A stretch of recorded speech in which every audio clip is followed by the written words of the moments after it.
आज हम झारखंड की एनर्जी स्टोरी की गहराई में उतरेंगे।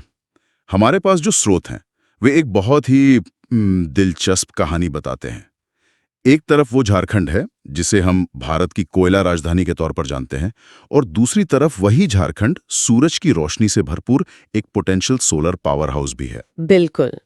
और आज हमारा मकसद इसी क्या कहते हैं पैराडॉक्स को समझना है। हम ये देखेंगे कि झारखंड, जिसे भारत का रूर भी कहा जाता है, अपनी ऊर्जा जरूरतों को कैसे पूरा करता है। हम कोयले की विरासत से लेकर सौर ऊर्जा के वादे तक हर पहलू को खंगालेंगे। हाँ, और ये बात साफ कर दें कि हमारा फोकस पूरी तरह से सिर्फ ऊर्जा संसाधनों पर रहेगा, यानी कोयला, यूरेनियम और रिन्यूएबल्स, किसी और खनिज की बात नहीं। चलिए तो फिर शुरू करते हैं। सबसे पहले ये समझते हैं कि झारखंड के लिए ये ऊर्जा संसाधन इतने ज्यादा जरूरी क्यों है। मतलब what makes it the backbone of the state.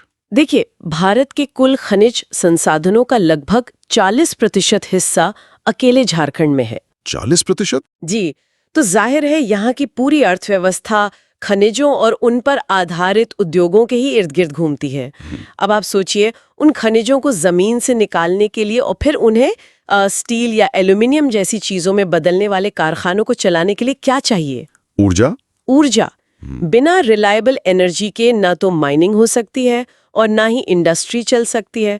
ऊर्जा सचमुच में रीढ़ की हड्डी है। सही बात है। तो इस पूरी एनर्जी स्टोरी को समझने के लिए हम इन संसाधनों को कैसे बांट सकते हैं? इसे समझने का सबसे आसान तरीका है इन्हें दो हिस्सों में देखना। पहला है पारंपरिक या नॉन रिन्यूएबल स्रोत। ठीक है। ये वो खजाने हैं जो सीमित है, जिन्हें बनने में करोड़ों साल लगे हैं।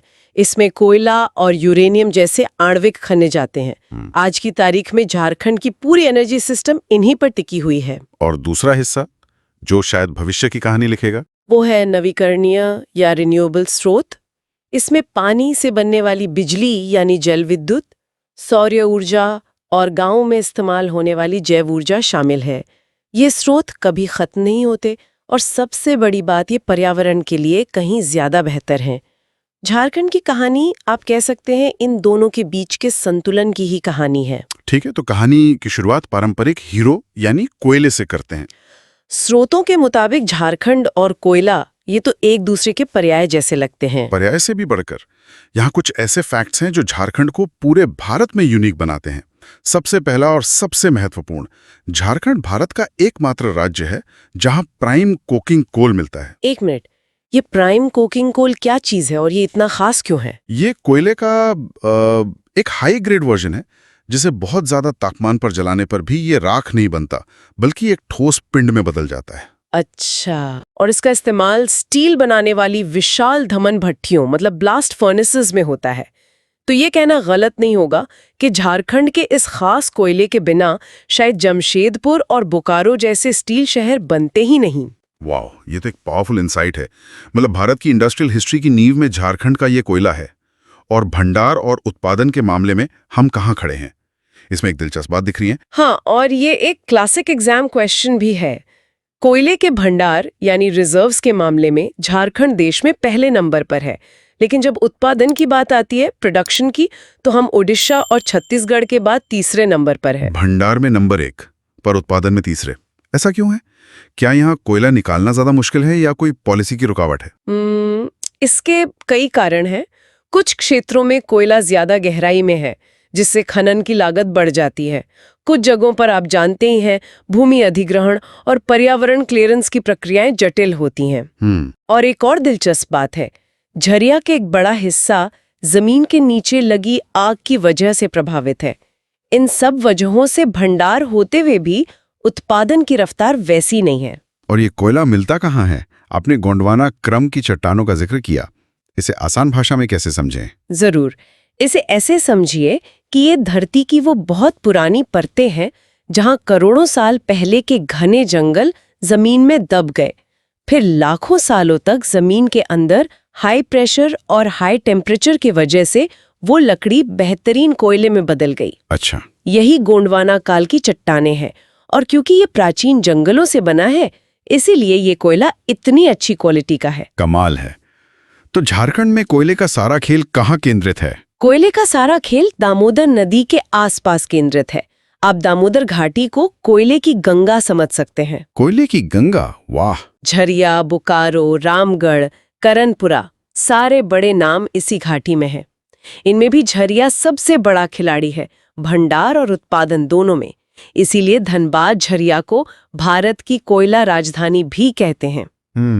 इसके अलावा कुछ छोटी मोटी कोयला पट्टियां दूसरी नदियों के पास भी मिलती हैं, पर असली केंद्र दामोदर घाटी ही है। अपने झरिया की आग का जिक्र किया था, वो क्या कहानी है? झरिया सिर्फ भारत की कोयला राजधानी नहीं है, ये एक ऐसी जगह भी है जहां जमीन के नीचे 100 साल से भी ज्यादा समय से आग जल रही है। 100 साल से? जी, ये आग कोयले की परतों में लगी है और इसे बुझाना लगभग नामुमकिन है। ये तस्वीर कोयले पर हमारी निर्भरता और उसकी भारी कीमत दोनों को एक साथ दिखाती है। वैसे विश्व बैंक की मदद से इन इलाकों में पुनर्वास और आग पर काबू पाने के लिए बड़े प्रोजेक्ट्स भी चल रहे हैं। ये तो सच में चौंकाने वाली बात है।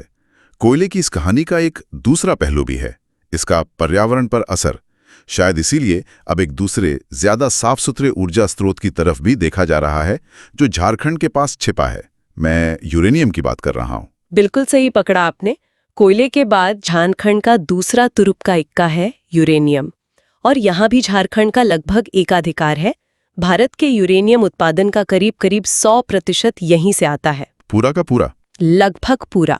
और पूर्वी सिंहभूम में स्थित जादूगोड़ा खान तो ऐतिहासिक है।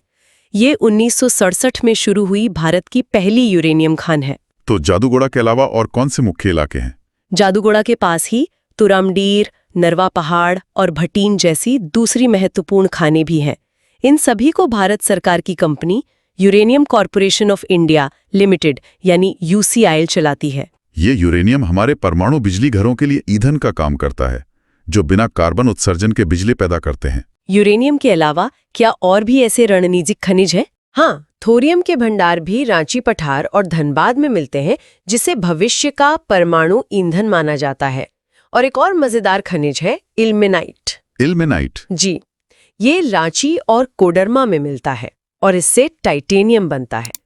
टाइटेनियम एक बहुत मजबूत और हल्की धातु है, जिसका इस्तेमाल रक्षा उपकरणों, सैटेलाइट और हवाई जहाज बनाने में होता है। तो हमारे पास कोयला है जिसने हमारा औद्योगिक अतीत बनाया, यूरेनियम है जो एक स्ट्रेटेजिक एसेट है, लेकिन जब हम भविष्य की बात करते हैं तो हर कोई रिन्यूएबल्स की बात कर रहा है। इस मामले में झारखंड की कहानी क्या है? पानी से शुरुआत करते हैं। झारखंड में कई नदियां हैं, तो जल विद्युत की संभावनाएं तो हैं। दामोदर और उसकी सहायक नदी बराकर पर तिलैया, मैथन और पंचेत जैसे बड़े बांध बने हैं जो बिजली भी बनाते हैं। स्वर्ण रेखा नदी पर भी एक बड़ी परियोजना है। लेकिन अगर आप आंकड़ों को देखें तो पूरी तस्वीर साफ हो जाती है। आंकड़े क्या कहते हैं? राज्य की कुल बिजली उत्पादन क्षमता लगभग 2770 मेगावाट है। इसमें से कोयले से चलने वाले थर्मल पावर प्लांट का हिस्सा करीब 2446 मेगावाट है, यानी लगभग 88%। 88%? हाँ, और जल विद्युत का हिस्सा महज 191 मेगावाट। ये साफ दिखाता है कि जल विद्युत एक सहायक खिलाड़ी तो है, पर मुख्य हीरो नहीं। एक बहुत बड़ी परियोजना कोयलकारों प्रस्तावित जरूर है, जिसकी क्षमता 732 मेगावाट है, पर वो दशकों से अटकी हुई है। आप कह रहे हैं कि एक राज्य जो कोयले की राजधानी के तौर पर जाना जाता है, असल में एक सोलर पावर हाउस बनने की जबरदस्त क्षमता रखता है। ये तो एक बहुत बड़ा पैराडॉक्स है। इसके बारे में और बताइए। यही तो इस कहानी का सबसे दिलचस्प मोड़ है। झारखंड कर्क रेखा के बहुत पास स्थित है, जिसका मतलब है कि यहाँ साल के ज्यादातर दिन सीधी और तेज धूप मिलती है। अच्छा। तकनीकी भाषा में कहें तो यहाँ 4.5 से 5.5 किलोवाट घंटा प्रति वर्ग मीटर की सोलर रेडिएशन मिलती है, जो बहुत अच्छी मानी जाती है। एक अनुमान है कि अगर इस क्षमता का सही इस्तेमाल हो तो झारखंड 18,000 मेगावाट से भी ज्यादा सौर ऊर्जा पैदा कर सकता है। 18,000 मेगावाट? ये तो राज्य की आज की कुल जरूरत से कई गुना ज्यादा है। तो फिर इस क्षमता को हकीकत में बदलने के लिए क्या हो रहा है? सरकार ने झारखंड सौर ऊर्जा नीति 2022 बनाई है। इसका लक्ष्य 2026-27 तक 4,000 मेगावाट सौर ऊर्जा उत्पन्न करना है। इसके लिए JREDA यानी Jharkhand renewable energy development agency nodal agency के तौर पर काम कर रही है। ये नीति कागज पर तो बहुत अच्छी दिखती है, पर क्या पिछली नीतियों से कोई सबक लिया गया है? अक्सर लक्ष्य बड़े रखे जाते हैं, पर जमीन पर असलियत में हासिल बहुत कम होता है। इसे उतारने में क्या चुनौतियां हैं? क्या हमारे पास ग्रिड इंफ्रास्ट्रक्चर है? आपने बिल्कुल सही सवाल उठाया है। चुनौतियां कई हैं। सबसे बड़ी चुनौती है जमीन अधिग्रहण की। सोलर प्लांट के लिए बड़ी सपाट जमीन चाहिए, जो झारखंड के पठारी इलाके में आसानी से नहीं मिलती। दूसरी चुनौती है ग्रिड को अपग्रेड करने की। सोलर पावर दिन में मिलती है, रात में नहीं। इस उतार चढ़ाव को संभालने के लिए एक मजबूत और स्मार्ट ग्रिड की जरूरत है। और तीसरी, निवेश आकर्षित करना। इन सब पर काम हो रहा है, लेकिन रफ्तार अभी धीमी है। ये तो बड़े स्तर की बात हुई। क्या ग्रामीण इलाकों के लिए कोई जमीनी पहल है? हाँ, और ये बहुत महत्वपूर्ण है। राष्ट्रीय बायोगैस कार्यक्रम के तहत राज्य में करीब 8,000 बायोगैस प्लांट्स लगाए गए हैं। ये गांव के स्तर पर ऊर्जा की आत्मनिर्भरता के लिए कमाल की चीज है। कैसे? पशुओं के गोबर से गैस बनती है, जिससे महिलाओं को खाना पकाने के लिए स्वच्छ ईंधन मिलता है और धुएं से छुटकारा। और जो स्लरी बचती है, वो खेतों के लिए बेहतरीन जैविक खाद का काम करती है। ये सही मायने में वेस्ट टू वेल्थ का उदाहरण है। तो चलिए अब इन सभी धागों को एक साथ जोड़ते हैं। हमारे पास कोयले की एक शक्तिशाली विरासत है, यूरेनियम का एक रणनीतिक खजाना है और सूरज की रोशनी का एक विशाल अनछुआ वादा है। झारखंड का ये ऊर्जा मानचित्र असल में दिखता कैसा है? इसमें एक बहुत साफ स्थानिक पैटर्न, मतलब स्पेशल पैटर्न नजर आता है। कोयला और उस पर आधारित थर्मल पावर प्लांट का पूरा साम्राज्य दामोदर घाटी क्षेत्र में केंद्रित है। धनबाद, बोकारो, रामगढ़। यूरेनियम का किला पूर्वी सिंहभूम के इलाके में है और जल विद्युत परियोजनाएं दामोदर, बराकर, स्वर्ण रेखा जैसी बड़ी नदियों पर मोतियों की तरह बिखरी हुई हैं। ये एक ऐसा नक्शा है जो बताता है कि कहाँ कौन सा संसाधन है और उसी के आधार पर उस इलाके का विकास कैसे हुआ है। तो भविष्य की दिशा क्या होनी चाहिए? कोयले पर निर्भरता बनाए रखना, जो अर्थव्यवस्था और रोजगार के लिए जरूरी है, या नवीकरणीय ऊर्जा की ओर तेजी से बदलाव, जो पर्यावरण के लिए जरूरी है? ये एक बहुत बड़ा संतुलन साधने वाला सवाल है। आप कोयले को रातों रात नहीं छोड़ सकते, क्योंकि लाखों लोगों का रोजगार और राज्य का लगभग 75% राजस्व उसी से जुड़ा है।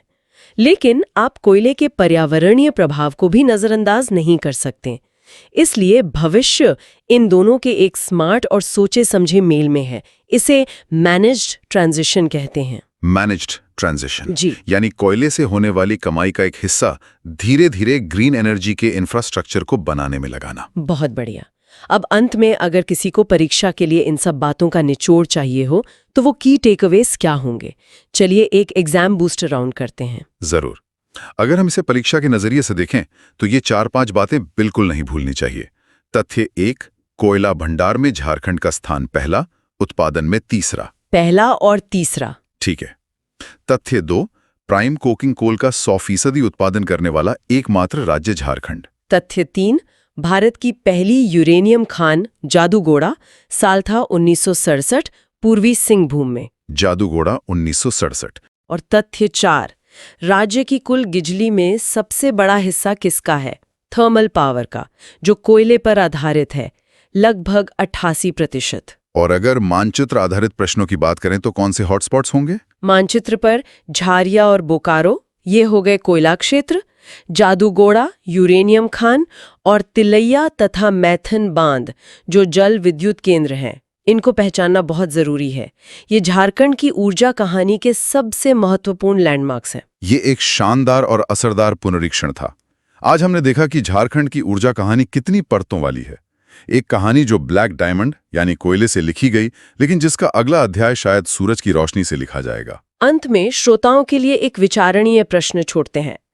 झारखंड जो अपनी कारी ऊर्जा यानी कोयले के लिए जाना जाता है, क्या अपनी विशाल सौर ऊर्जा क्षमता का उपयोग करके भविष्य में भारत का एक हरित ऊर्जा केंद्र बन सकता है? इस सवाल का जवाब ही राज्य के सतत विकास की दिशा तय करेगा।